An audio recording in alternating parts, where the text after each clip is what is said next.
Hola a todos, esperamos un minutito más en lo que están se terminan de conectar todos.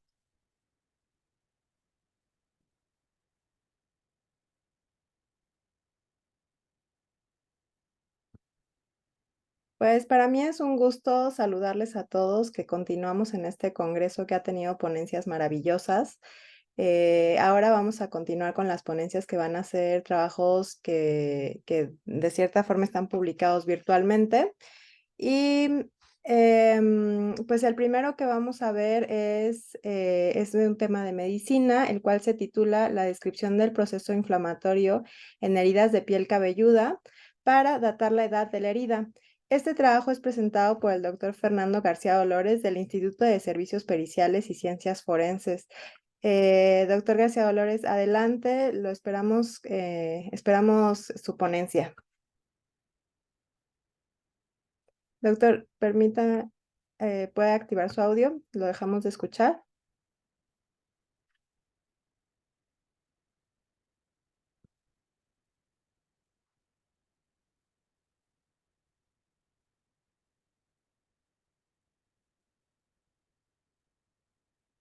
Hoy ya teníamos todo listo, pero siempre hay imprevistos de último momento. Listo. Listo. ¿Ya, Doctor, verdad? ¿podría poner la Per- presentación en modo presentación? En la parte Sí, inferior, donde está ya el está. más o menos. Perfecto. ¿Ya está? No, aún no. A ver, vamos de nuevo. Ah, se salió. Es que me decía que dejara de compartir. Ah,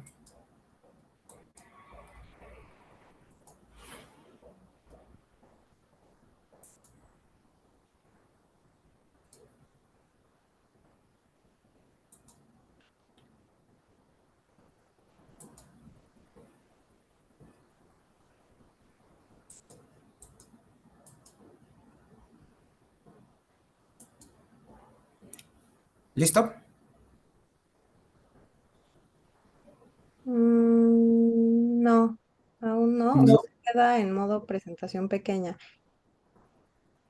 ¿Quiere que lo reproduzca? O Por lo... favor, sí, porque de aquí no sale. Me dice que deje de compartir. Ok. Dejo de compartir.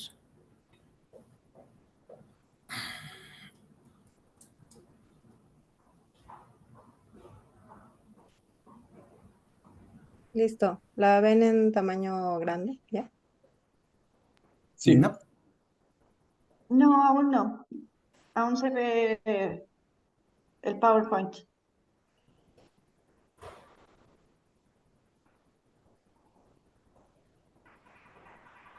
Ahora entiendo lo que menciona el doctor, porque sí, yo también lo veo grande. Permítame. Pues lo voy a hacer lo más grande que se pueda. Em, a ver, ahora sí. ¿Ahí lo ven grande?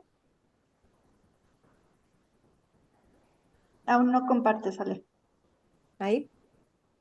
Ahí está perfecto.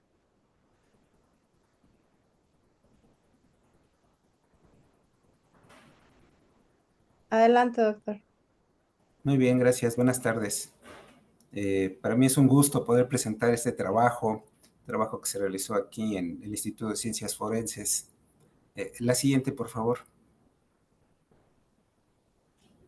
El trabajo consiste en hacer una descripción de las características de los bordes inflamatorios que presentaban estas heridas en piel cabelluda. Como les mencioné, el trabajo se realizó aquí en el Instituto de Servicios Periciales y Ciencias Forenses, una fotografía de la institución. Pasa a la siguiente, Ale, por favor. Bien, vamos a comenzar por definir lo que son las heridas por contusión. Esta herida se refiere a una pérdida de la continuidad. Es una solución de continuidad en la cual esta solución de continuidad puede extenderse a tejidos profundos y subyacentes hasta llegar al hueso. Estamos viendo en la imagen una herida producida por un objeto contundente. La que sigue, sí. Las siguientes, bueno, vamos a ver las características de estas heridas.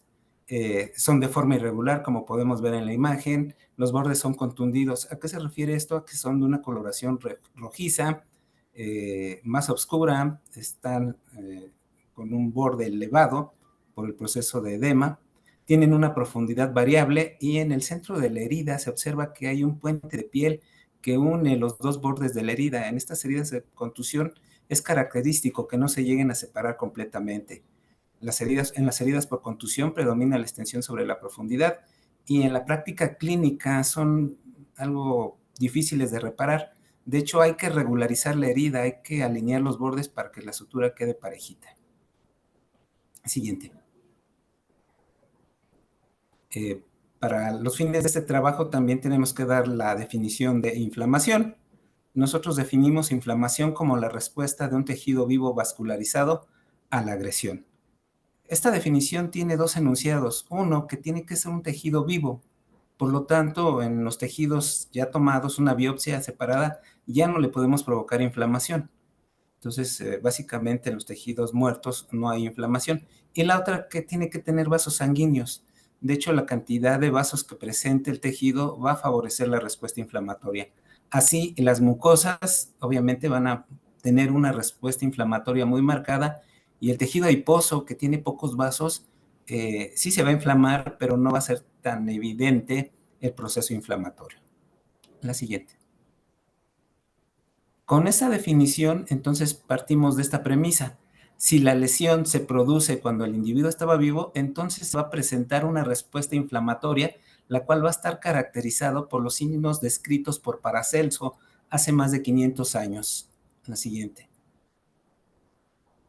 Paracelso describió que el proceso inflamatorio llevaba a una zona en donde había un aumento de la temperatura, hay calor, la zona queda enrojecida, está con un eritema, está ruborizada, hay una salida de líquido al espacio intersticial y entonces está edematizada, lo que macroscópicamente corresponde a una zona como si fuera un tumor. Se liberan mediadores químicos de la inflamación y entonces hay dolor. Cuando esta inflamación se da a nivel de una articulación, entonces hay una pérdida de la función. Siguiente. Entonces, ya con esto vamos a ver que si la lesión fue producida después de la muerte, entonces no va a haber una reacción vital, no va a haber inflamación y por consiguiente, de forma macroscópica, no vamos a observar los signos antes mencionados. La siguiente, por favor. Entonces, de este lado tenemos una herida por contusión, la cual fue producida en un sujeto que estaba vivo. Vemos bordes irregulares, los vemos eritematosos, se ve edematizada, presenta los datos que refería Paracelso. Y del otro lado tenemos una herida que se ve irregular igual, pero no se ven los datos de inflamación. De hecho, se ve la dermis de un color blanco nacarado. Entonces, obviamente tenemos la que es una herida producida en un sujeto que estaba vivo y la otra una herida en un sujeto que ya estaba muerto. El proceso inflamatorio nos va a permitir diferenciar estos dos eventos. La siguiente, por favor. Bien, básicamente la respuesta inflamatoria se divide en dos grandes pasos. Uno es los eventos vasculares y los eventos celulares. Dentro de los eventos vasculares, el más importante es una vasodilatación. El vaso se hace más grande, más grueso. Hay una separación de las células endoteliales. Está marcado aquí con la letra C, las flechas azules. La anterior, por favor. Y estamos viendo que esta separación entre células endoteliales permite la salida de líquido. En este caso se puede salir el líquido, electrolitos, proteínas, y eso nos va a formar el exudado. Esto es lo que provoca el aumento de volumen. Macroscópicamente lo estamos viendo como edema. Ahora sí, la siguiente. Y la respuesta vascular, perdón, la respuesta celular. Entonces, la respuesta inflamatoria se divide en dos partes. Una vascular, que era la formación del exudado, con ese aumento de la permeabilidad, y la respuesta celular, que básicamente es que los leucocitos o los glóbulos blancos, hay un glóbulo blanco señalado ahí con la flecha negra. Estos glóbulos blancos tienen que salirse del vaso sanguíneo y tienen que llegar al sitio de la lesión, ahí donde fue ocasionada la herida. En eso consiste la respuesta celular de la inflamación. Entonces, para que pueda salirse este glóbulo blanco, este leucocito, es un coleucocito morfonuclear, primero tiene que marginarse, tiene que hacerse a la orilla, como dirían los policías aquí en la Ciudad de México, se tiene que orillar a la orilla, así como está en la flecha. La siguiente, por favor. Una vez que queda marginado, generalmente estas células, los leucocitos, circulan por el centro del vaso, tienen una circulación axial. Entonces, la diferencia de cargas entre la pared del vaso y la célula hace que sean rechazados cuando se acercan a la pared del vaso, porque si no tendríamos una coagulación en todos lados. Entonces, cuando son marginados, se expresan proteínas que son proteínas de adhesión celular, las BCAMs, las LCAM, y el neutrófilo, el leucocito, se queda adherido, como se ve en el esquema de abajo. Queda adherido a proteínas, a la pared del vaso. Y en el esquema de la derecha vemos un vaso sanguíneo, los glóbulos rojos están pintados de blanco y los morados están pegados a la pared del vaso, están firmemente adheridos o pavimentados, como dicen. La siguiente, por favor. Posteriormente van a empezar a rodar de célula endotelial en célula endotelial hasta que encuentran una abertura y salen ahí, hacen una prolongación de su citoplasma. Este fenómeno se conoce como diapedesis y en el intersticio empiezan a caminar para ir al sitio de la lesión por quimiotaxis. Al haber una lesión, en este caso con un golpe, se liberan mediadores químicos de la inflamación y estas sustancias atraen firmemente a estos polimorfonucleares. La siguiente. Aquí tenemos una imagen histológica. En el centro hay un vaso sanguíneo, está ocupado por eritrocitos y alrededor tenemos los que están de coloración oscura, que son los neutrófilos que están marginados y ya están afuera también del tejido, en el tejido intersticial. Hay otros dos vasos, los reconocemos porque están ocupados por glóbulos rojos y hay muchos espacios en blanco. Estos espacios en blanco están caracterizados porque salió agua y entonces tenemos un edema aquí. Este es un corte histológico característico de un proceso inflamatorio en donde vemos el aspecto vascular, donde hay una vasodilatación, un aumento de la permeabilidad, el edema y el infiltrado inflamatorio con los leucocitos pegados a la pared del vaso y fuera de este vaso sanguíneo. La siguiente, por favor. Todo esto se debe a mediadores químicos de la inflamación. Esta es solo una parte, esta es de la ruta del ácido araquidónico, pero se van a liberar interleucinas, se va a activar el endotelio, van a liberarse óxido nítrico, se va a activar la cascada del complemento. Entonces son más de 30 o 40 mediadores químicos de la inflamación. La siguiente.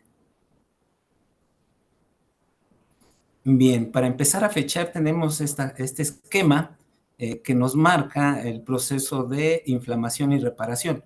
Como podemos ver en el esquema, el máximo efecto del proceso inflamatorio por los mediadores químicos se da a las 12 horas y a la par que se está dando el proceso inflamatorio también inicia el proceso de reparación. Más o menos el proceso agudo en inflamación va a durar 3 días y el proceso de cicatrización puede durar de 30 a más de 100 días el proceso de cicatrización. Entonces, más o menos estimando con estos tiempos, vamos a tener una idea de cómo vamos a poder fechar la fecha de cuándo ocurrió una herida. La siguiente. Bien, estos datos están tomados del Atlas de Histopatología Forense de Peter Cummins, en el cual dice que en las heridas, primero tenemos que diferenciar si la lesión había sido ocasionada ante mortem o postmortem. Y Peter Cummins dice que si la herida se ocasionó antes de 4 horas, no hay datos claros de inflamación, que no es posible hacer la distinción histológica entre las lesiones antemortem y postmortem. Sin embargo, en la revisión de la literatura nosotros encontramos que hay algunos artículos que sí lograron identificar los polimorfonucleares en el intersticio a los 20 y 30 minutos. Entonces, bueno, ahí hay una contradicción. Más o menos el doctor Cummins dice que a las 4 horas se observan algunos neutrófilos perivasculares, es decir, ya se estaban pavimentando, ¿sí? Se estaban adhiriendo, y a las 8 y 12 horas ya había macrófagos, que son otras células inflamatorias de tipo mononuclear, y fibroblastos que estaban rodeando la herida. Entonces ya era muy, muy marcado a las 8 o 12 horas que había inflamación y obviamente pues fue una lesión antemortem. La siguiente. De las 16 a las 24 horas cambia el infiltrado, teníamos células polimorfonucleares y ahora tenemos macrófagos que son mononucleares, y a las 24 horas alcanza el máximo depósito de fibrina. Entonces, si nosotros tenemos una lesión, podríamos tomar una muestra, procesarla y más o menos buscar estos datos histológicos. Salvo el primero, en donde no hay muchos datos, necesitamos otras pruebas, más o menos es lo que se observa en la práctica. El depósito de fibrina, el cambio del infiltrado. Y ya a los 2 o 4 días ya vamos a tener características de un proceso de cicatrización. De hecho, hay muchos eritrocitos que salen del espacio intersticial y entonces son resultados, estos se descomponen en hemosiderina y se puede hacer una tinción para demostrar la presencia de hemosiderina, y entonces podemos determinar que en ese sitio hubo una hemorragia que no es reciente. Al cuarto día aparece la angiogénesis, que este es un dato de tejido de granulación, y nos indica que el proceso de cicatrización ya lleva por lo menos 2 días. La siguiente. Bien, hicimos un estudio para ver cómo se comportaban estas heridas y podíamos nosotros en un momento dado darle las horas que llevaba de producida esta lesión. Tenemos a sujetos los cuales tuvieron heridas en la piel cabelluda. Sí, el número de casos fue de 30. Sujetos que tuvieron una herida y acudieron al hospital a urgencias para que les suturaran su herida. Una vez que llegaron al servicio de urgencias, les pedimos su autorización, firmaron un consentimiento informado, recolectamos información, a qué horas había sufrido el accidente, cuánto tiempo antes le habían pegado, si tomaba algún medicamento, tenía algún tumor o tomaba algún antiinflamatorio, algún analgésico. Recolectamos todos los datos específicos, los datos sociodemográficos, y nuestra N fue de 30 casos. Una vez que tomamos, recuerden que estas heridas son irregulares, entonces de hecho no era una toma de muestra. De los pedacitos que quitábamos para hacer la herida regular, eso fue lo que nos sirvió para poder hacer el estudio. Entonces, pues no hubo mucho problema para que nos autorizaran. Una vez que tomamos estas muestras que eran de 2 a 3 milímetros, las incluimos con la técnica de inclusión por parafina. Después se procesaron con esta técnica, se hicieron cortes histológicos de 3 micras de grosor y se tiñeron con la tinción de rutina de hematoxilina y eosina. Esto nos permitió obtener ya las laminillas para una evaluación microscópica. Nuestra evaluación o nuestro estudio consistió en una valoración del edema que se observaba de forma microscópica, de la hemorragia que presentaba esta biopsia, y así como el infiltrado inflamatorio marcado por los polimorfonucleares. La siguiente, por favor. Esto es más o menos algo de lo que tenían nuestros casos. El 90% de nuestros casos fueron hombres, el 10% mujeres. Y bueno, del otro lado vemos que a unos les pegaron con un bat, con la culata de la pistola. 12 se cayeron y se pegaron en el suelo, en el pavimento. A 5 los descalabraron. A 2 les dieron con un tubo y los otros fueron diversos. Siguiente, por favor. Estos son de nuestros primeros resultados en el análisis. De nuestras 30 muestras, las 30 muestras presentaron neutrófilos en el espacio extravascular. Eso quiere decir que, pues obviamente todas eran lesiones antemortem. 15 de ellas presentaron un infiltrado leve marcado por una cruz, 8 fue moderado, 2 cruces, y en 7 era severo. Entonces, mientras más tiempo va pasando, más neutrófilos llegan al sitio de la lesión. La siguiente. Y bueno, vean, tomamos esto con un promedio de 3 horas, de 0 a 3, de 3 a 6, de 6 a 9, de 9 a 12. Y entonces lo importante para nosotros en el anfiteatro, aquí en el instituto, es saber si la lesión era antemortem y postmortem, y si había sido ocasionada ahí en la etapa perimortem. Y entonces tenemos que 7 de nuestros casos presentaban un edema leve, 6 presentaban un edema moderado y 1 presentaba un edema severo. 2 casos presentaban, después de 3 horas presentaban un edema leve, 3 moderado y no hubo uno con severo. Y así con nuestros 30 casos. La siguiente, por favor. Aquí tenemos un corte histológico de cómo se valoró el edema. En el centro tenemos una estructura circular. Lo que está dentro de la estructura son eritrocitos. Recuerden que uno de los efectos de la inflamación es la congestión. Y entonces las otras estructuras, hay otros 3 vasos ahí, en total son 4, están congestivos, están llenos de eritrocitos. Y los espacios en blanco corresponden al agua que se salió de estos vasos. Y entonces este sería un edema moderado, con una congestión vascular, de uno de nuestros casos. La siguiente. Valoramos la hemorragia igual con los mismos tiempos, de 0 a 3 horas, cada 3 horas, y en 8 de nuestros casos hubo hemorragia leve, en un caso hubo hemorragia moderada y en 3 casos hubo hemorragia severa. Esto durante las primeras 3 horas. Tuvimos la suerte de que llegaran estos casos rápidamente. Este fue uno de los problemas a evaluar. Tenemos un caso que llegó a los 15 minutos a urgencias y también mostraba ya el proceso inflamatorio. La siguiente, por favor. Y bueno, este es un corte histológico, es la tinción de hematoxilina y eosina. Está a 400 aumentos, se tomó la microfotografía con el objetivo de 40X. Vemos muchos eritrocitos de una coloración naranja. Los espacios en blanco tabicados corresponden a células adiposas. Y bueno, en el centro se ve claramente la ruptura de la pared y cómo los eritrocitos están invadiendo esos espacios. Esta es una imagen microscópica de la hemorragia. La siguiente. Y básicamente lo que necesitamos para determinar si una lesión fue antemortem o postmortem es el infiltrado inflamatorio, lo cual es confirmatorio que efectivamente hubo inflamación y por lo tanto el sujeto estaba vivo antes de que se produjera la lesión. Y entonces tenemos 7 casos en donde había infiltrado inflamatorio, es decir, estos neutrófilos estaban presentes en 7 casos en las primeras 3 horas de forma leve. 3 casos tenían un infiltrado moderado y uno severo, entonces eran 11 casos, casi la mitad durante las 3 primeras horas. Dentro de las siguientes horas, de 3 a 6 horas, 4 tenían leve, 2 moderado y 3 severo.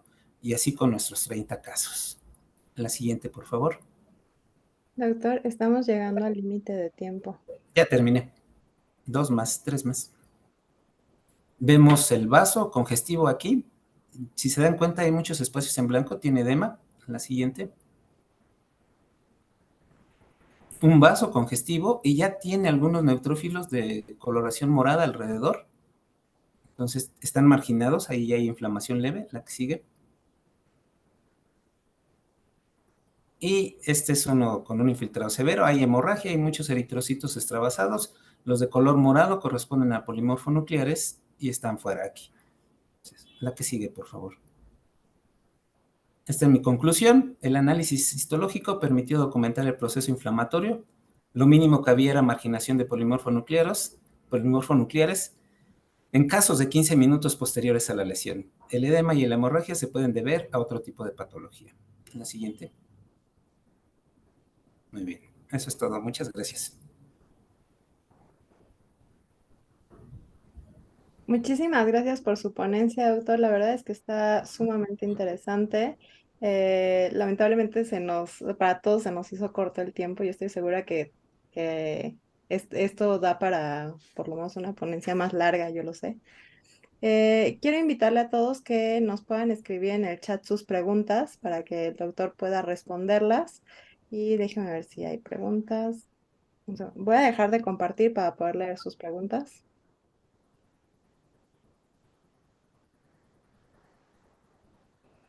Listo. Bueno, los invito, les decía, a que escriban a todos sus preguntas en el chat para que podamos darles lectura y que el doctor les pueda dar respuesta.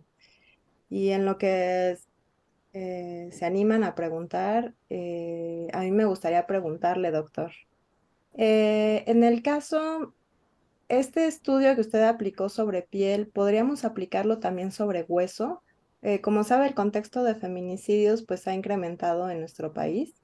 Y muchas veces no encontramos, pues, personas que tengan todavía tejido blando, ¿no? Únicamente contamos con restos óseos. Y en esos casos podríamos aplicar los conceptos que usted nos aplicó al hueso, o sea, sabiendo que hay tinciones para hueso. Sí, en la práctica lo hicimos aquí en el Instituto de Servicios Periciales. Obviamente tiene que tener un tiempo de sobrevida, debe tener un tiempo de sobrevida de horas. Recuerden lo que les dije, el proceso inflamatorio se va a marcar más en mucosas. Los tejidos menos vascularizados no van a presentar tan evidente este evento. Entonces, el hueso es un tejido que sí está vascularizado, pero no tanto como las mucosas. Por eso no es tan evidente la inflamación. Hay osteomielitis, inflamación de hueso. Replicar este estudio sería casi imposible porque tendríamos que tomar biopsias de hueso de personas que están fracturadas y saber a qué hora se fracturó y ver qué tanto se presentan estos datos. Pero sí se podría hacer. No, quizá para un próximo proyecto. Sí. Estaba viendo, ¿alguien se ha animado a la pregunta? Pero si no, yo tengo muchas otras preguntas.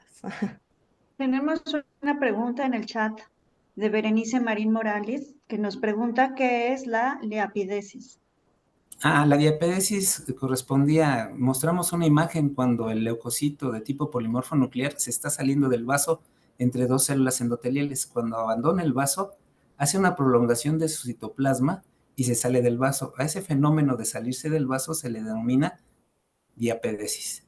Cuando prolonga su citoplasma se hace delgadito, delgadito para pasar por esa abertura. Esa es la diapédesis, la salida del leucocito del vaso. Muchas gracias, doctor. Tenemos otra pregunta de Alejandra Quijano. Dice, ¿cómo podría cambiar lo observado en el análisis microscópico conforme tiene lugar fenómenos como el LIBOR? El LIBOR. Recuerden que todos estos fueron fenómenos que se ocasionaron en vida, que en los muertos no hay inflamación. Entonces no se da. No hay inflamación posterior a los muertos. Lo que puede haber es una autólisis, se llegan a destruir.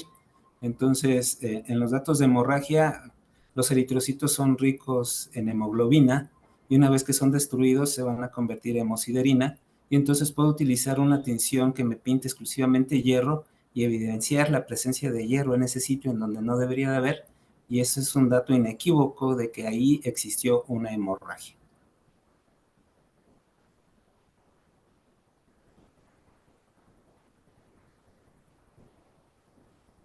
Creo que no tenemos más preguntas en el chat. Ale, ¿tú tienes alguna? No, estaba revisando, pero no, creo que todavía no se animan o están igual que yo que no encuentran cómo ver las preguntas. Bien, bueno, doctor, que yo quisiera preguntarle una última pregunta. En cuestión de presupuesto, ¿qué tan factible es que esto se aplique en otros servicios médicos forenses al interior de la República? El costo es que es una prueba básica de patología. Una biopsia, más o menos, cada una de estas muestras deberá tener un costo aproximado, sin la evaluación del patólogo, como de 40, 50 pesos. Obviamente necesitamos lo demás, que es la infraestructura, necesitamos equipo, un laboratorio para hacer el procesamiento, pero los reactivos no nos deben de llevar más de 40 o 50 pesos. Y obviamente necesitamos un patólogo forense que sepa interpretar este tipo de biopsias. Muchas gracias, doctor. Pues bueno, si no hay más preguntas, vamos a pasar a la siguiente mesa, perdón, a la siguiente ponencia. La siguiente ponencia se titula Investigación científica forense y animales no humanos, caracterización empírica del maltrato animal en México, presentado por Juan Cuellar de la Escuela Nacional de Ciencias Forenses. Buenas tardes. ¿Sí ya la están viendo? Vemos igual la presentación en pequeño. Ok,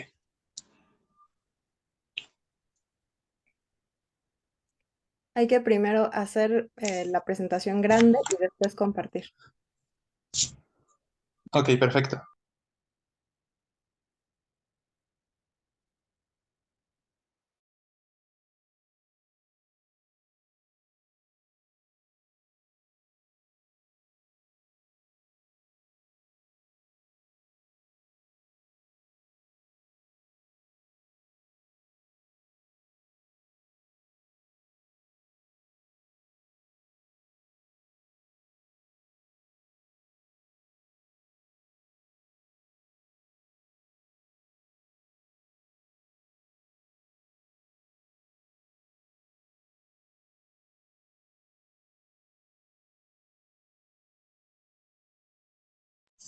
Ok, Listo, me parece que ya se ve.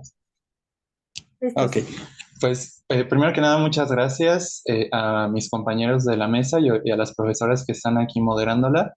Le agradezco también pues, al comité organizador del Congreso y pues a todas las personas que están de asistentes. Como ya lo decía la doctora Alejandra, el día de hoy les voy a compartir parte de un proceso de investigación que llevé en coautoría con mi compañera Selena, que no pudo estar presente el día de hoy, y con el doctor Javier Trotsky, que en la mañana nos contaba un poco acerca del bienestar animal y la protección jurídica. de animales no humanos. Y bueno, en ese sentido, en este trabajo lo que voy a intentar hacer es entablar un diálogo o más bien aportarles a ustedes elementos para repensar cómo se entiende el maltrato animal, especialmente desde los discursos jurídicos, científicos y también éticos. Y también lo que voy a buscar es mostrarles a ustedes cómo se pueden concatenar las hipótesis normativas con las conductas reportadas en algunas fuentes abiertas, como lo fueron en noticias y denuncias en redes sociales respecto al maltrato animal. Y bueno, una de las primeras cosas que hay que hacer es identificar a qué hacemos referencia cuando decimos animal.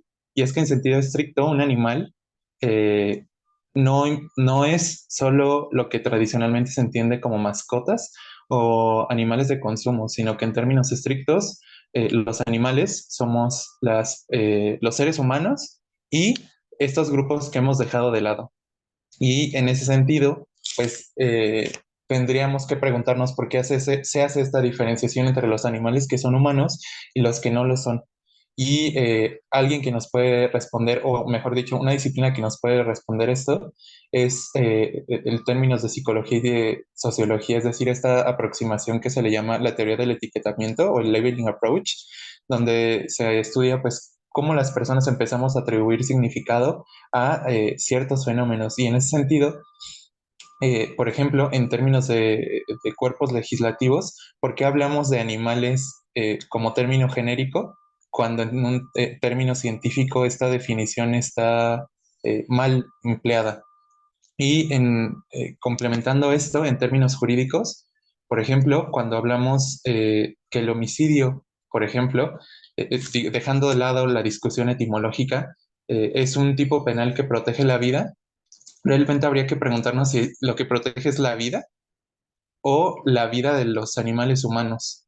Y por qué, por ejemplo, el maltrato animal como delito está mal planteado si, por ejemplo, se produce la muerte del animal no humano. Eh, y por ejemplo, también otra de las discusiones que hay actualmente es en términos de los derechos de los animales no humanos contra algunas actividades de los animales humanos como las prácticas religiosas, especialmente los sacrificios rituales y los procesos alimentarios.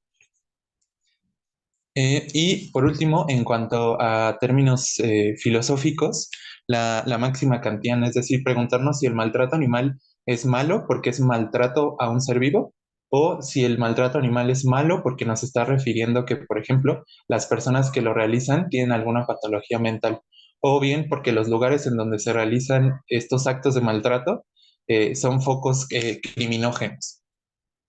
Y bueno, en términos forenses, el maltrato animal tiene una importancia intrínseca y una importancia relacional, que como ya les adelantaba, es justo estos discursos en los que se habla de por qué el maltrato animal por sí mismo constituye algo que debería preocuparnos. Y es que supone, para empezar, una vulneración a un ser vivo. Y en esta misma línea, supone un área de oportunidad también respecto a cómo investigamos los delitos vinculados a animales no humanos. Es decir, si les damos la misma importancia a un homicidio, a un delito de maltrato animal o, por ejemplo, a delitos que son como insertos en contextos específicos como el abigeato, ¿no? El robo de reses. Y en cuanto al valor relacional del maltrato animal, pues mucho se ha dicho de cómo el maltrato animal pareciera ser un escalón de los trastornos antisociales de la personalidad respecto a la salud mental, el orden social y cómo puede ser inclusive evaluado en instrumentos psicológicos como un factor de riesgo.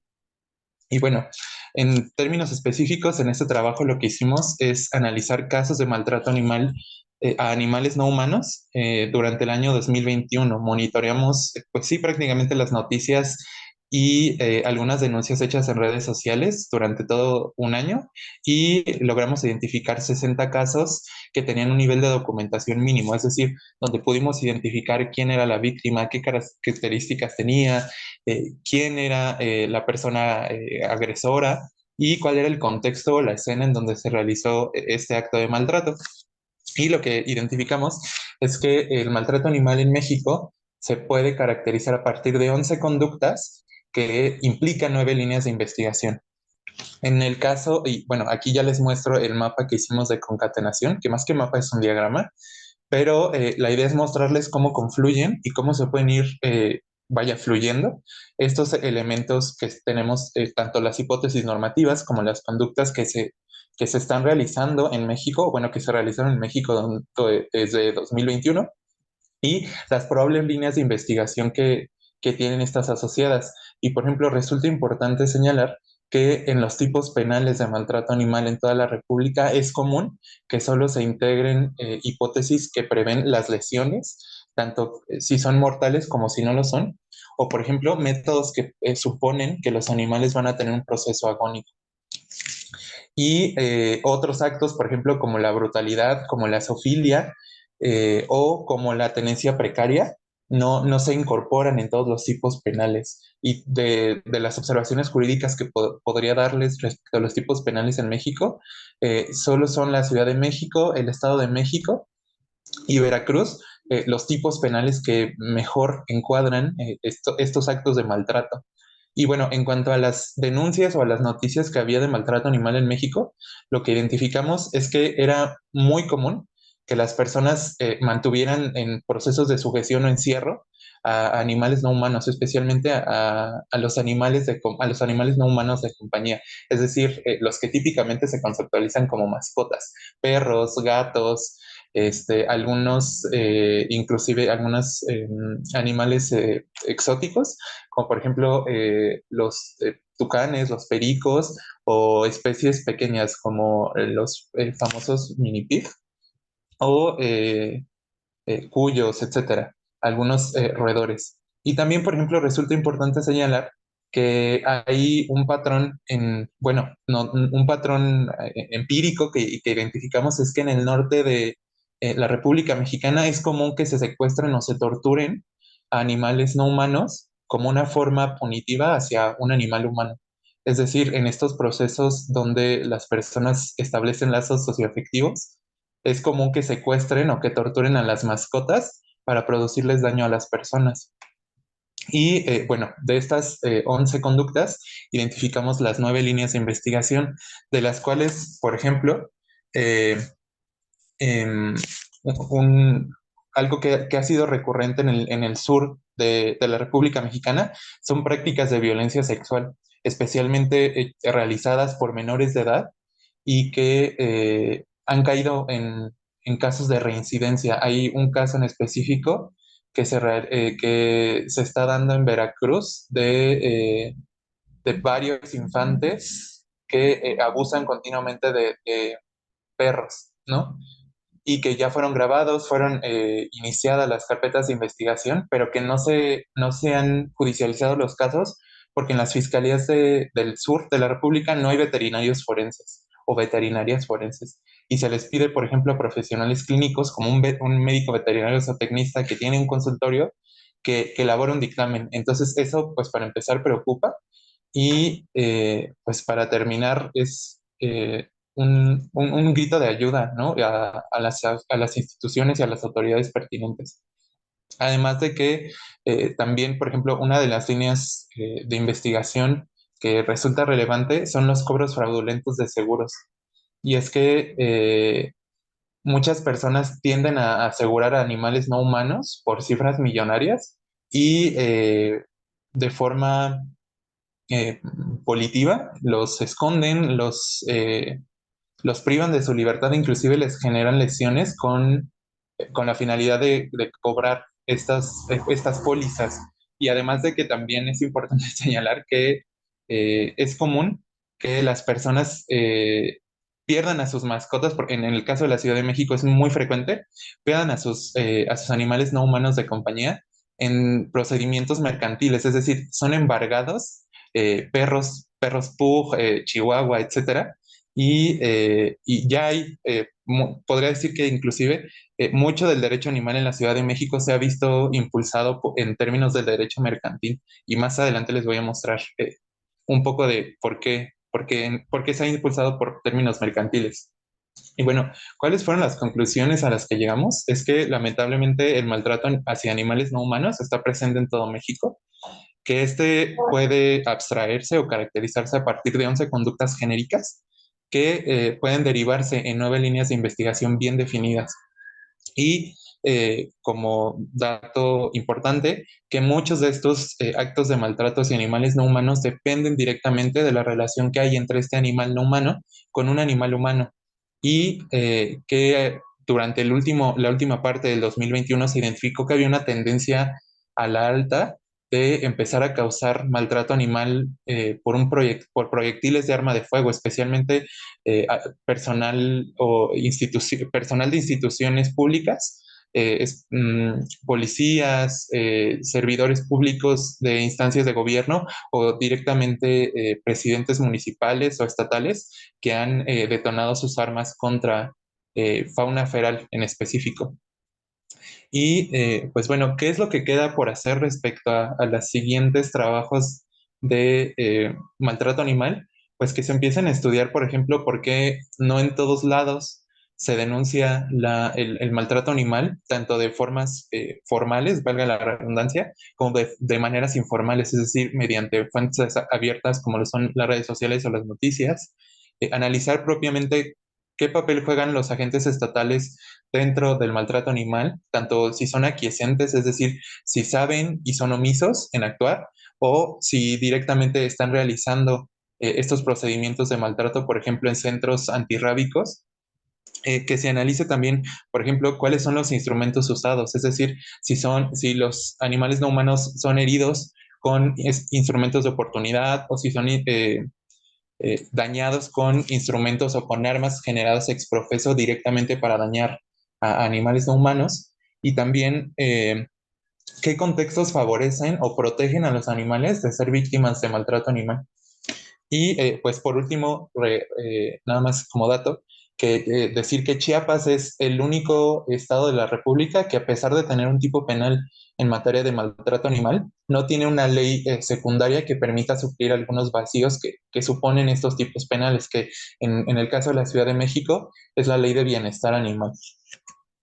Y pues bueno, aquí les muestro el por qué les decía que mucho del derecho de los animales depende de procedimientos mercantiles. Y es que, por ejemplo, en esta tesis que les muestro aquí, una jueza de lo civil determinó que existen las familias interespecie, ¿no? Y que estas familias interespecie, obviamente, son producto de la interacción de los animales humanos y de los animales humanos. Y en ese sentido, al ser una jueza de lo civil y al reconocer las familias multiespecie, daría pie a pensar, o a repensar, mejor dicho, el delito de violencia familiar, entendiendo que el derecho tiene que estarse articulando. Entonces, aquí abro la pregunta, ¿no? Tendríamos que repensar el delito de violencia intrafamiliar o de violencia familiar a raíz de esta tesis. Y pues bueno, eso fue todo por mi parte. Muchas gracias. Muchísimas gracias, Juan. Un tema realmente controversial y bastante crudo, la verdad. Vamos a ver, por aquí hay un comentario de Aureliano Ramos en el que nos menciona, es muy importante lo que menciona de la problemática, que le soliciten un dictamen a medicina veterinaria forense a un médico veterinario de consultorio, ya que el médico no cuenta con los conocimientos de la especialización. Pues sí, es cierto, pero también entendemos como la falta de personal, ¿cierto? Creo que es un tema general en nuestro país, la falta de personal. La falta de personal y la falta de personal especializado. Em, Juan, ¿algo que quieras comentar al respecto? Sí, muchas gracias. Pues sí, lamentablemente es una realidad a la que se enfrentan los animales no humanos y los animales humanos también, porque, por ejemplo, en este caso que les comentaba de los menores que estaban de forma, o sea, uno pensaría que es en pandilla, pero no, tal parece que hay como un problema social ahí que está detonando que las infancias empiecen con actos zoofílicos. Entonces, por ejemplo, ahí señalaban en una de las noticias que cubría este trágico evento que habría que también solicitar un profesional en materia de etología, ¿no? Porque los animales no humanos no solo resienten los procesos de vulneración o los delitos de forma física, sino también psicológica. Pero obviamente los retos están en quién está suficientemente formado, porque un profesional en etología es una persona que estudió medicina veterinaria en zootecnia y después se especializó en términos de etología. Y en este sentido de necesitar un profesional en etología, tendría también que haber estudiado o tener conocimientos del área forense, por ejemplo, para rendir su testimonio en un juicio. Y ya, es todo. Muchas gracias. Muchas gracias, Juan. ¿Alguien más tiene preguntas? Las puede escribir en el chat para que podamos leerlas. En este caso no es una pregunta, pero es una felicitación a tu ponencia, Juan. Em, Doy unos segunditos a ver si alguien se anima. Ok. Híjole, yo no estoy segura de que tengamos preguntas. Yo creo que estamos más bien consternados de todo lo que estamos escuchando, de toda esta violencia, que a veces únicamente nos centramos en nosotros las personas, pero realmente la violencia es más allá de lo que podemos imaginarnos. Bien, si no hay Está más vinculada, preguntas, además. perdón, doctora. Que está vinculada, además. O sea, aunque no sea de nuestra especie, de cualquier forma, esa violencia está vinculada con violencia hacia nuestra especie también. O sea, al final de todo, el mismo ecosistema nos lleva a eso. Estamos vinculados unos con otros. Así es. Pues si no hay más preguntas, yo le doy el uso de la voz a la doctora María Elena. Ah, apareció una, Aquí creo que hay uno. un Sí, comentario, sí. adelante, Ale. Es un tema muy controversial e importante en la actualidad. Sería también considerar la penalización y varios conceptos legales. Por ejemplo, la legítima defensa, cuando un animal no humano o mascota agrede defendiéndose de un maltrato hacia un humano y la autoridad determina que lo duerman. Creo que yo podría comentar muchas cosas, pero no es mi ponencia, entonces Juan, por favor. Pues sin duda también me gustaría que aportara, pero voy a ser muy breve. Sí, definitivamente en términos de la política criminal que se siguen estos delitos, habría que analizar, por ejemplo, estas dinámicas administrativas que determinan a final de cuentas qué es lo que se va a hacer con las vidas, no solo, bueno, no solo de las personas, también de los animales no humanos, y que, por ejemplo, se ha utilizado últimamente el término de castigo o de disciplina punitiva, que es justamente esta lógica de, bueno, como él hirió, el animal no humano hirió a un animal humano, hay que castigarlo. Y en esos términos, el único castigo que hay entre la lógica de una persona humana a un animal es la muerte. Y bueno, contestando también la otra pregunta respecto a las leyes que hay en el tema, pues en teoría por mandato constitucional, todas las entidades federativas deben de tener una ley federal de bienestar animal, de bienestar o de sanidad animal. Pero como ya les dije, ay, se me acaba de olvidar el estado no tenía esta ley, que me parece que es Oaxaca. Y, por ejemplo, también algo que les quiero mencionar es que en tema de santería, hay, pues, la gente que tiene esta adscripción religiosa ha intentado por muchas vías como que se respeten o que se intente ponderar su derecho a la religión frente al derecho a la vida y al bienestar que tienen los animales no humanos. Sin embargo, esto ya fue debatido en la Corte. Les voy a dar el dato, es el amparo en revisión 163-2018, donde se aborda por qué en el Estado mexicano no puede permitirse que los animales sean sujetos de procesos de ritualización. Y ya, es todo. Muchas gracias. Muchas gracias, Juan. Pues ahora sí, doctora Mairena, le dejo el uso de la voz. Gracias, Ale. Muchas gracias. Pues es para mí un placer darle la bienvenida al QFB Franco Antonio Antonio, que está aquí con nosotros. Él viene del Instituto de Servicios Periciales de la Fiscalía General del Estado de Oaxaca y estamos muy contentos de recibirle para escuchar el tema que nos trae hoy, que es sobre detección de cannabinoides en dulces de tamarindo mediante espectroscopía infrarroja. Adelante, por favor, Franco.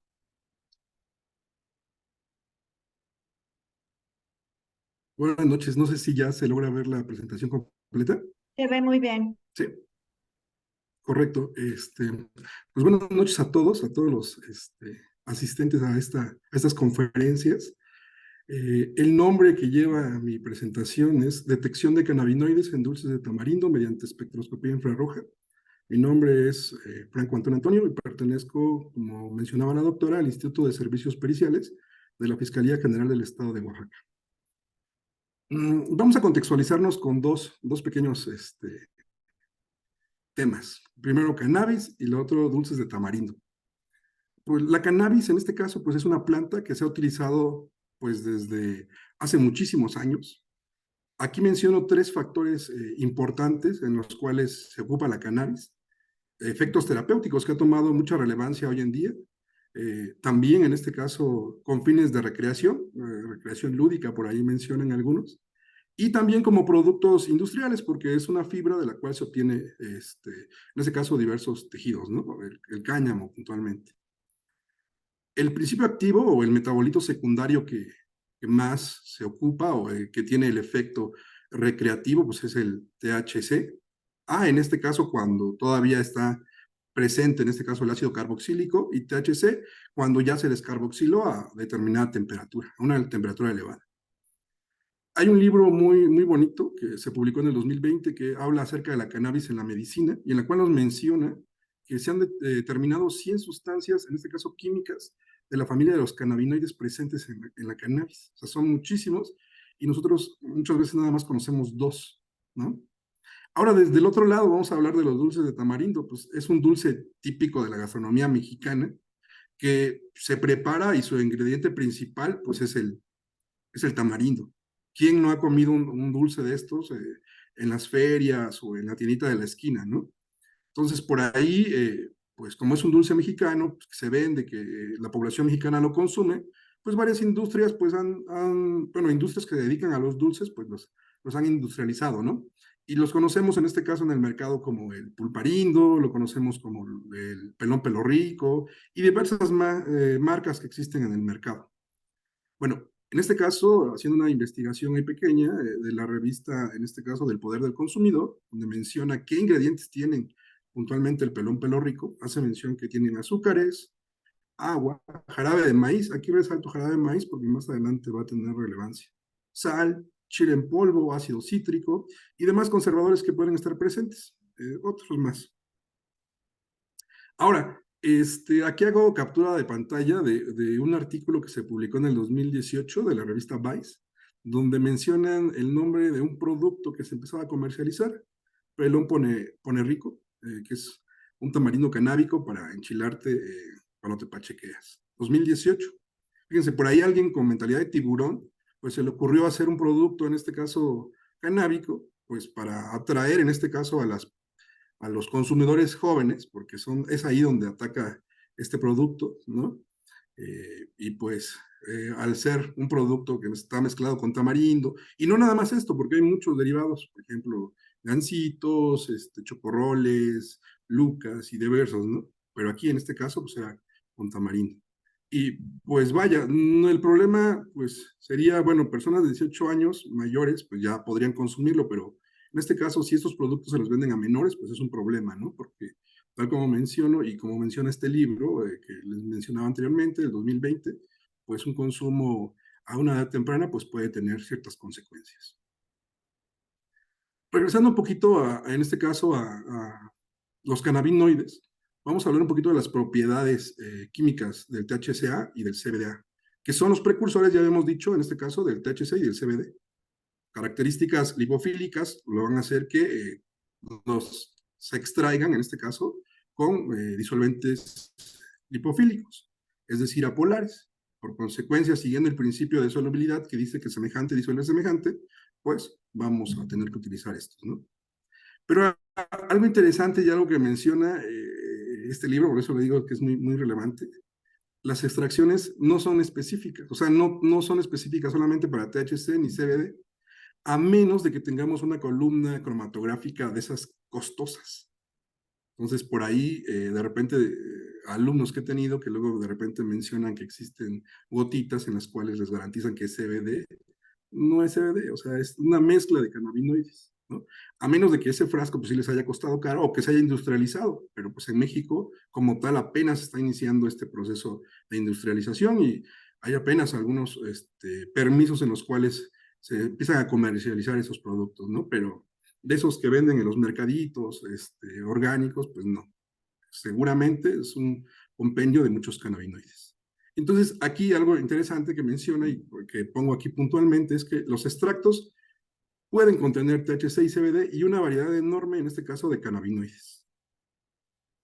Ahora, ya regresando a la muestra problema. En la Fiscalía de Oaxaca, en este caso, y puntualmente el Instituto de Servicios Periciales, en el mes de mayo nos llegó una muestra de problema en la cual se sospechaba que en este caso tenía extractos de cannabis. ¿Sí? ¿Por qué? Porque el color era muy diferente en este caso al tamarindo convencional, era un color ocre, ¿no? Y el color en este caso del pelón pelo rico o este dulce de tamarindo, pues es amarillo. El olor es muy diferente, el olor de este producto, el normal, tiene un color característico, y aquí era diferente, que también se mascaraba, en este caso con el disolvente con el cual se extrajo. La textura pues era muy distinta, inclusive modificaba su viscosidad. Y por aquí le pongo un asterisco al sabor, porque sabemos que al tener estas características físicas distintas, pues obviamente pues el sabor iba a cambiar. Nosotros no lo probamos, pero pues sabemos, deducíamos que el sabor era distinto, ¿no? Ahora, aquí cabe aclarar que las pruebas rápidas para determinar si hay presencia en este caso de esta droga, el cannabis puntualmente, pues son unas técnicas de orientación y posteriormente unas de confirmación. Unas técnicas de orientación, las más fáciles, Buchenwald Levin, y en este caso, pues a lo mejor una de confirmación, una placa inmunocromatográfica rápida, pero el hecho de que estuviera en este caso presente en un dulce de tamarindo, pues nos daban falsos negativos, ¿no? Entonces lo que se tuvo que hacer es buscar una metodología que fuera eficiente y que fuera rápida, porque pues en las fiscalías, pues como saben, pues los procesos tienen que ser rápidos, tienen que ser ágiles y tratar de hacerlo en la brevedad posible. Entonces, para esto lo que se optó fue hacer una muestreo aleatorizado y buscar una técnica que fuera amigable y que fuera rápida. Nosotros decidimos hacerla por una técnica de espectroscopía de infrarrojo, por transformada, en este caso, de Fourier. ¿Sí? ¿Por qué? Porque es una técnica que nos permite hacer una caracterización, es decir, una prospección de los grupos funcionales que están presentes, en este caso, pues en la estructura de los cannabinoides. Es algo muy, muy importante. Ustedes que llevan o que vieron esas técnicas saben que pues con esto podemos determinar la estructura y por consecuencia elucidar la molécula. Entonces, aquí lo que nosotros hicimos fue, pues sí, directamente obtener una muestra de problema, pasarla al espectro y obtener nuestro espectro de infrarrojo de la muestra blanco primero y después de la muestra de problema. De la muestra blanco, pues en este caso nos arrojaba pues que era una mezcla y puntualmente nos decía que era mayoritariamente jarabe de maíz, ¿no? Pero la muestra de problema no nos arrojaba nada, nos sacaba con la base de datos que poseía el equipo, nos decía un sinfín de cosas pues, que no estaban relacionadas. Entonces, aquí es donde interviene la función del químico analítico, ¿no? Hacer la interpretación de las bandas, si se puede hacer una extracción e inclusive una separación. Entonces, para esto nosotros planteamos la siguiente metodología. Hicimos un análisis, primero buscamos un blanco, que era el pelón pelo rico, ¿no? No quiero decir nombres, pero bueno, ese era el producto, ¿no? La muestra problema, pues que era una muestra de tamarindo alterada, y una referencia que tuviéramos nosotros, pues que era cannabis. ¿Qué es lo que hicimos aquí? Pues hicimos en la muestra problema y en la muestra de cannabis una extracción sólido-líquido, ¿sí? Y de ahí los analizamos por espectroscopía infrarrojo y también hicimos unas placas de cromatografía en capa fina. Entonces, por aquí, si ustedes ya llevaron química, pues van a ver que también se ocupa todo eso. Aunque pareciera muy sencillo, créanme que son técnicas que nos ayudan bastante para hacer pues una elucidación, ¿no? De las estructuras. Entonces, por aquí, si pueden apreciar en la imagen, se muestran pues las muestras problema que estaba ahí, pues eran bastantes, era un lote grande, ¿no? A cual hicimos la extracción y al final obtuvimos un espectro de infrarrojo. Y estos son los espectros de infrarrojo, jóvenes, fíjense. Aquí nosotros podemos observar en la primera fila, tenemos al pelón pelo rico original. Si podemos observar las bandas características de los oxidrilos en 3294, pero pues ¿por qué? Porque hay presencia grande de azúcares, ¿no? Si vieron y recordarán la composición, en este caso del pelón pelo rico, pues son muchos azúcares, ¿no? Por ahí algunas otras bandas características de las vibraciones carbono-hidrógeno, carbono-oxígeno, pero como carbonilos o carbono-oxígeno, ¿sí? Pues que son prácticamente de todos los componentes que tiene el pelón pelo rico. Y si se fijan en la siguiente fila, ahí tenemos en este caso la muestra de problema. Podemos ver el incremento en este caso en los picos que son de las tensiones carbono-hidrógeno y en este caso también el incremento en el carbonilo en 1740. Nosotros le atribuimos en este caso que es el incremento porque muy seguramente el disolvente en el cual hicieron la extracción fueron aceites. Entonces, por consecuencia, incrementan estas bandas y los demás componentes pues se ven disminuidos, ¿no? Inclusive también, en este caso, los cannabinoides. Posteriormente hacemos una extracción y vemos en la siguiente fila, en este caso vemos el extracto de los cannabinoides y por último hacemos el extracto, corremos el extracto de referencia del THC y vemos que las bandas pues sí coinciden, ¿no? Ahora, en el caso del pelón pelo rico original, pues ya habíamos mencionado, es una mezcla de azúcares, jarabe de maíz y muchas más, y se pueden apreciar con las bandas características.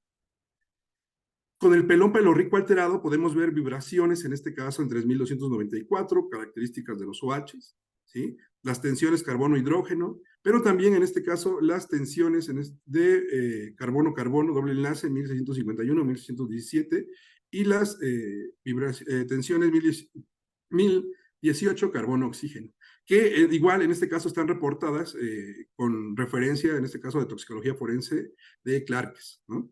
Que son características de los cannabinoides. Y para corroborar esto, lo que hicimos fue hacer cromatografía en capa fina para ver si efectivamente pues, estábamos en presencia de cannabinoides. ¿Y qué es lo que podemos observar aquí? Pues nosotros lo que hicimos fue poner la referencia, una muestra de problema y la extracción. Hicimos de extracción.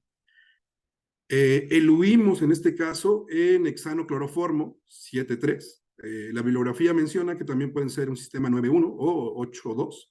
Y posteriormente lo revelamos en una solución al 5% de sal de azul rápido B. La bibliografía, en este caso nos basamos con el libro de química forense, principios básicos de química forense, y mencionaba que para cannabinoides y puntualmente para THC, una coloración roja, para los demás puede ser una coloración anaranjada, ¿no? Y entonces, como podemos observar en la imagen, ahí nosotros, pues sí, prácticamente confirmamos que sí, habían, en este caso, THC y demás cannabinoides. Entonces, con esto, pues damos pues, certeza de que sí, estas muestras de tamarindo, pues estaban alteradas, ¿no?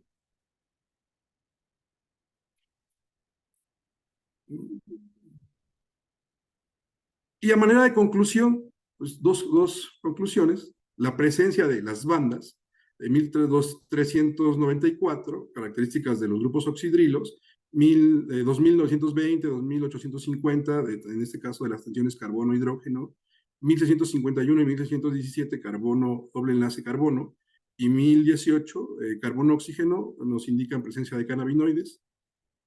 La siguiente conclusión es que estos hallazgos demuestran la utilidad de la espectroscopía infrarroja para la caracterización, en este caso, de alimentos ricos en cannabis, como es el caso de los dulces de tamarindo analizados. Además de que es una técnica rápida, ¿sí? Para, en este caso, pues agilizar estos casos. Pues los agradecimientos, en este caso, al Instituto de Servicios Periciales de la Fiscalía General de Oaxaca, Laboratorio de Química Forense y a todos los colaboradores que están en el laboratorio. Muchísimas gracias. Muchas gracias, muy interesante. Voy a dar unos minutos en lo que los asistentes comienzan a poner sus preguntas. Ya empezó una. Juan Cuellar pregunta, Maestro Franco, increíble ponencia. Mi pregunta es, ¿cuáles son los retos que identificó en el procesamiento de este tipo de matrices? Ok, los retos principales es que primero las pruebas rápidas, las pruebas colorimétricas, pues no dieron falsos negativos. Entonces lo que sigue es la labor del químico analítico, hacer el proceso de extracción, y en este caso, pues hacer la asignación de las bandas, que es lo más importante, y buscar referencia, bibliografía actualizada que nos permita también hacer esa elucidación estructural de los cannabinoides. Muchas gracias. Es increíble, ¿no? A nosotros también nos ha sucedido, nos ha llegado muestras al laboratorio de diferentes tipos de dulces, y es todo un reto tratar de hacer la extracción correspondiente. O sea, tú planteas ahorita el caso del pelo rico. Hemos tenido de esos en el laboratorio y son básicamente igualitos Sí, en el empaque. Sí es un peligro para exacto, los niños porque pues fácilmente se puede confundir. Hemos llegado a recibir exacto. gomitas, por ejemplo, gomas de diferentes colores, brownies, que Sí, es lo típico, ¿no? Que preparan los estudiantes. Llegaron aquí más preguntas, te leo. Dice, ahí me gustaría agregar, doctor. pues justo es una compañera mía. Es de Ok. Alejandra Castillo. Dice, en el laboratorio de la ENACIF hemos realizado la extracción con metanol en un baño ultrasónico. ¿Podrían probar realizando esta extracción? Sí, estamos abiertos a las posibilidades. Precisamente lo que mencionaba la doctora. Aquí yo menciono dulces de tamarindo porque es como uno de los productos muy interesantes, pero también nos llegaron alimentos, en este caso gansitos, chocorroles, pingüinos, lucas, bombazos, los que mencionaba usted. O sea, era una lista interminable de productos que prácticamente van enfocados a la población juvenil, que son, bueno, yo me considero que crecí con esos dulces, entonces, pues ahora acompañados de eso, pues llama muchísimo la atención, ¿no? Lamentablemente, pues también atacan en este caso a población pues infantil o que está en la adolescencia y como decíamos, mencionaba y mencionó este libro que dice que sí, un consumo precoz de cannabinoides pues puede traer ciertos problemas cognitivos, ¿no? Sí, sin duda, sin duda, sin duda. Y sí, es todo un reto, porque Sí, además la cantidad de lípidos que algunas de estas muestras tienen eso es importante y eso hace súper difícil la extracción, ¿no? En el caso exacto, de los panecillos que estabas mencionando, Kinder Delice también, exacto. luego llegan a llegar y como tiene esta cubierta chocolatosa, cuesta un poco de Sí. trabajo hacer No, la extracción. y aparte son unos artesanos, o sea, sí tienen el arte porque con delicadeza se nota en esa parte cómo le inyectan a los productos. O sea, por ejemplo, en el caso de los gancitos o los chocorroles es algo que pareciera que no está alterado el empaque, ¿no? Pero si tú lo observas así a detenimiento, por ahí tienen una pequeña inserción en la cual se entendería que introdujeron una aguja, ¿no? Y por ahí se la inyectan a los productos. Entonces, es todo un ingenio. Por eso le digo, tiene mentalidad de tiburón esas personas. Ujú. Sí, sin duda. Nosotros vamos a probar tu idea con el infrarrojo. Nos acabas de dar una idea muy buena. Muchas gracias. ¿Alguien más que se anime a hacer una pregunta a través del chat, por favor? Ale Quijano pregunta, doctora. A ver, es que yo no la veo. Saludos. Dice, muy interesante y útil su trabajo. ¿Cómo sugeriría validar su método? Ok, sí, lo que tendríamos que hacer serían muchas repeticiones, igual buscar ya, tratar de estandarizar la técnica, ¿no? Hay algunos detallitos ahí que sí necesitamos probar para tener ya muy bien validado el método, ¿no? Para que, sí, varias repeticiones, varias repeticiones. Digo, el problema a veces en las fiscalías es el tiempo, ¿no? La saturación. Entonces, ese es el detalle. Pero sí, a lo mejor teniendo alumnos que quieren hacer una tesis, pues ahí se puede obtener esa validación. Pues yo estoy segura que ha sido de interés para nuestros alumnos sin duda alguna y muy probablemente le estemos contactando en el futuro para colaborar en este sentido. Creo que sí. Lucero Ávila dice, la ciencia al servicio de la delincuencia, todo un reto para los científicos en ciencias forenses. Muchas gracias por su ponencia. que es un comentario, y creo que eso es todo. Con eso cerramos la mesa.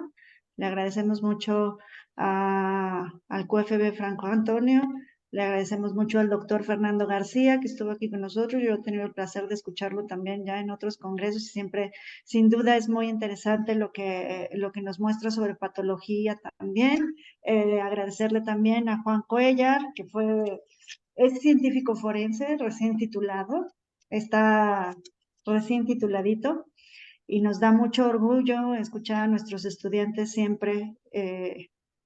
Es un orgullo para nosotros verlos ya en su práctica profesional.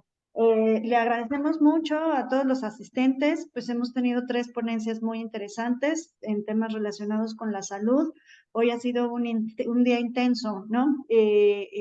Ha quedado de manifiesto a lo largo de todo este día la importancia de la multidisciplina, las diferentes áreas que conforman la ciencia forense, que son sin duda muy diversas, pero que justo esa interacción entre las áreas es lo que hace el perfil de nuestros científicos forenses. Y destacar que siempre eso es lo que pretendemos, ¿no? Un espacio académico en donde la multidisciplina sea y la transdisciplina sea la estrella. Les agradecemos mucho y pues los invito a unirse con nosotros el día de mañana. Iniciamos a las 9 de la mañana con el programa principal, en donde tendremos conferencias relacionadas con genética forense. Mañana tenemos a Ronaldo Cainero de Silva, de la Policía Federal de Brasil, que va a abrir el día del Congreso. Y varias ponencias interesantes sobre arquitectura forense. Les agradecemos mucho y pues nos vemos mañana. Muchas gracias.